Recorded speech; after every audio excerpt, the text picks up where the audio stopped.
In Georgia, near the Florida border, the Okefenokee is a vast and watery wilderness stretching 650 miles.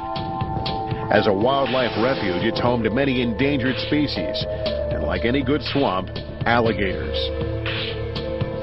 Could it also be the home of what remains of Flight 19? 5 aircraft can easily vanish in there.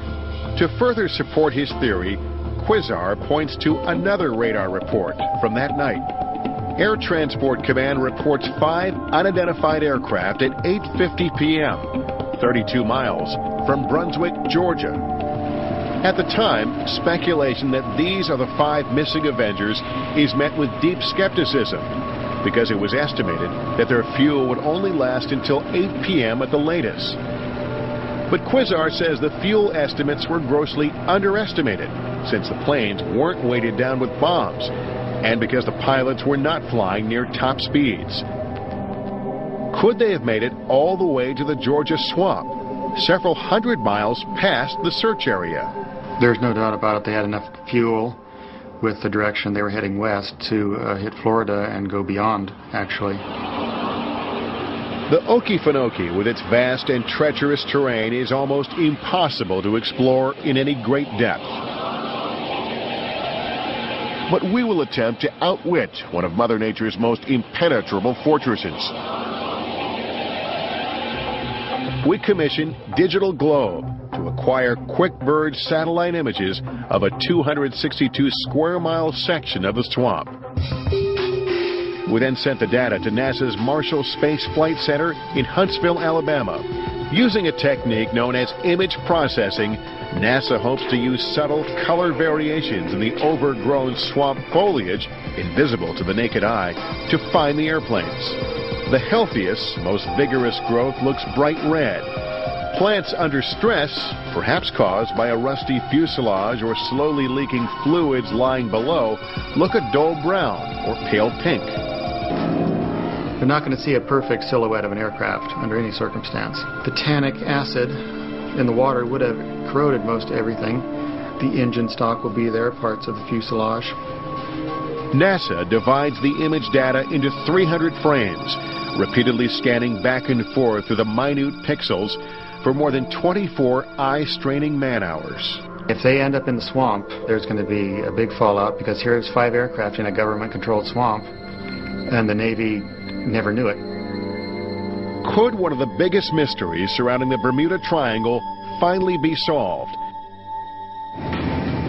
While retracing the route of the 5 lost Navy Avengers, we flew over the shallow waters of the Bahamas, an area thought by many to be the center of the Bermuda Triangle's potent powers.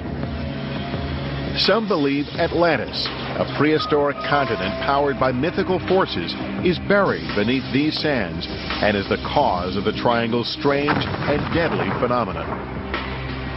The things that link Atlantis with the Bermuda Triangle have to do with the concept that Atlantis had power systems, built pyramids all over the world, had a high technology, and that one of these power stations is actually underwater here in the Bermuda Triangle. One of the most convincing believers in Atlantis was world-renowned clairvoyant Edgar Cayce. In the 1930s and 40s, long before the concept of the Bermuda Triangle is even born, he predicts that the first portions of Atlantis will rise again in 1968 or 69 in the waters near Bimini. Decades after Cayce's original prediction, a pilot flying in the Bahamas spots a row of unusually symmetrical rocks in the water that look surprisingly like an ancient structure. The discovery is intriguing on its own, but the location and timing is stunning. It is 1969, the very year of Cayce's prediction, and the location is Bimini. I think the Bimini Road is evidence of Atlantis because those stones are not from the Bahamas. They've been brought here from somewhere else, and that was probably 10,000 years ago. David Childress is an author and an expert on ancient civilizations, including Atlantis. I believe that Bimini is one of the areas where Atlantis was located because the Bahamas themselves are a very shallow bank. Geologists say that 10,000 years ago, the time of Atlantis, ocean levels were 300 feet lower. That would make the Bahamas into a mini continent, much like Atlantis. Locals in Bimini aren't sure if the Bimini Road is evidence of Atlantis, but they are certain that bizarre and eerie triangle phenomena occur in Bimini with frequency. There are weird things that happen in Bimini that are unexplainable, and not just in Bimini on the island of North or South Bimini, but in the waters around Bimini. Strange occurrences happen that have no explanation for. Just 50 miles east of Florida, Bimini is an entry point to the Bahamas for boaters, a destination for deep-sea fishing enthusiasts and divers.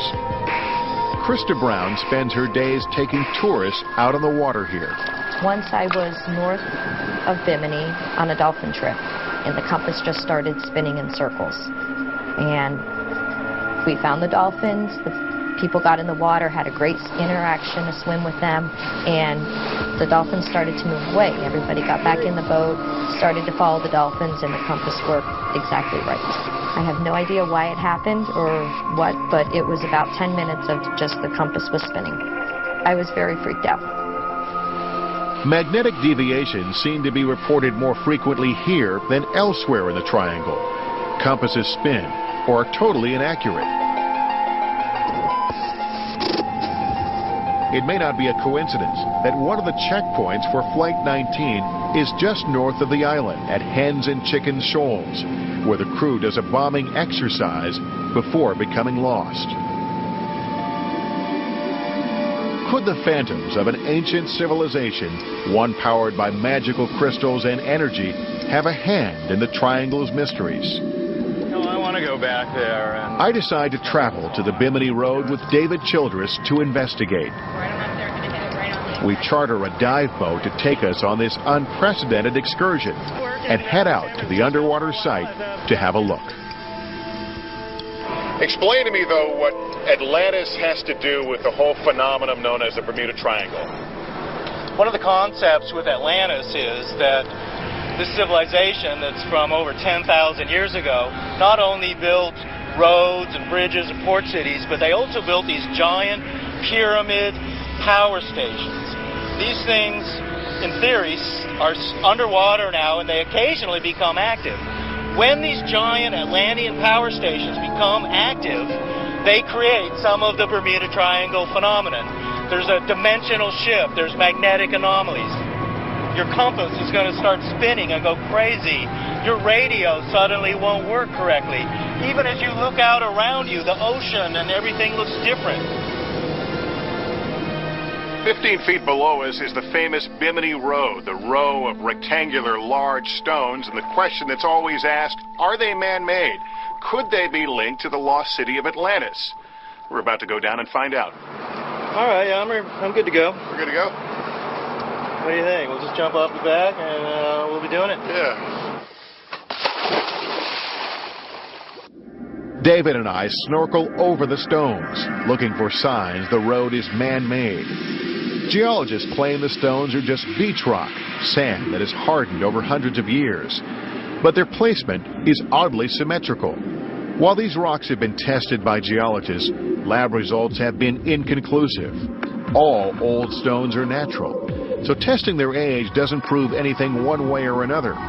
Only tool marks could prove that the road was assembled by man. To get a better look at the stones, David dives deeper. He believes the scientific community is hesitant to believe the truth, because doing so would turn history on its head. If the Bimini Road were proven to be man-made, it would totally change academia's view of mankind in the past and civilization, pushing civilization back at least 10,000 years. Modern science is still struggling to get conclusive answers about the origins of the Bimini Road. But given Edgar Casey's clairvoyant predictions, we enlist a psychic, Judy Calley, to see what she thinks about the link between Atlantis and the Bimini Road. I can feel the energy of the city. I can feel the expansiveness of how large it is. It is huge. It's absolutely huge. I can feel the energy of the crystals. Judy says the mythological crystals of Atlantis are actually catalysts for the unexplained disappearances in the triangle. They are laying on their side, and the sun is activating them at certain points. And when it activates it and aligns it at a certain frequency, it opens portals. And through these portals, suddenly these people go. And they're living in another dimension. It's like a frequency away. Locals say that 30 miles east of here is one of these portals, the one they say Flight 19 went through. They claim diving there is spooky. The water is always murky, even when it should be clear. There are these vortex areas around the world that are portals into other dimensions, and one of those appears to be here in the Bahamas. Did Flight 19 go through a vortex? Were they sucked into another dimension? If so, we have no hope for finding the planes. Coming up, one last chance to crack the code of the Bermuda Triangle. Tell David that I'm not going to proceed into a thunderstorm. But the triangle doesn't easily surrender its secrets. The conclusion, the Bermuda Triangle, startling new secrets when we come back.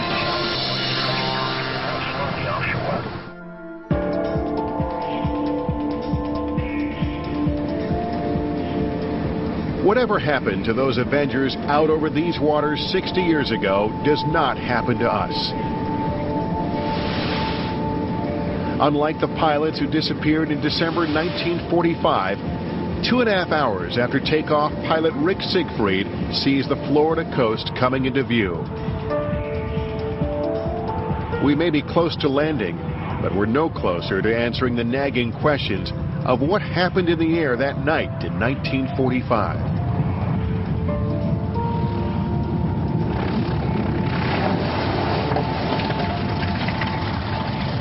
Fly that all at 1,000 feet and kind of put yourself in the same position that Flight 19 was an interesting experience. It was successful.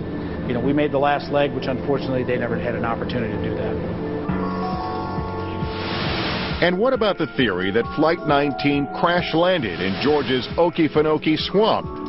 After searching our target area of the swamp, the best space-age technology available could not definitively answer that question. It remains entirely possible that the fate of Flight 19 may yet be found here. But for now, the secret of its whereabouts is not one the swamp will cough up.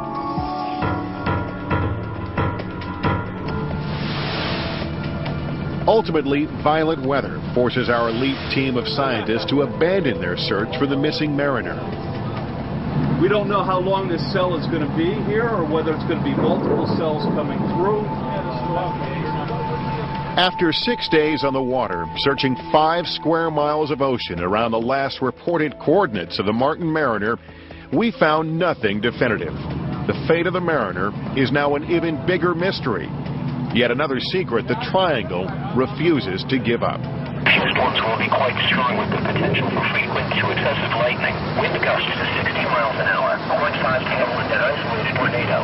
The greatest threat appears to be... Did we fail to find the Mariner because the Navy made a mistake when recording the coordinates? Or did we fail to find the Mariner because it was never there to be found? Now it becomes even more of a mystery. Maybe just flew into space. For the families of the men who disappeared on that December night 60 years ago, there will be no closure. Just renewed interest in the fate of the handsome young men who stare back at them from old photographs. I wish you could have found something. Then, we'd have known for a fact exactly what happened and what happened to Donald. But now you tell us you found nothing in a 5-mile area, So, where is it? I just don't think that a void opened up and then swallowed them. But what about that strange telegram the Payanessa family received weeks after the disappearance of Flight 19? What else could possibly explain the strange and interlocking web of disappearances in this part of the world? I've heard a lot of theories, but to me, it doesn't satisfy my curiosity as what has happened to all of these people and aircraft and ships. Is it possible, as many believe, that unseen and unparalleled powers are at work here?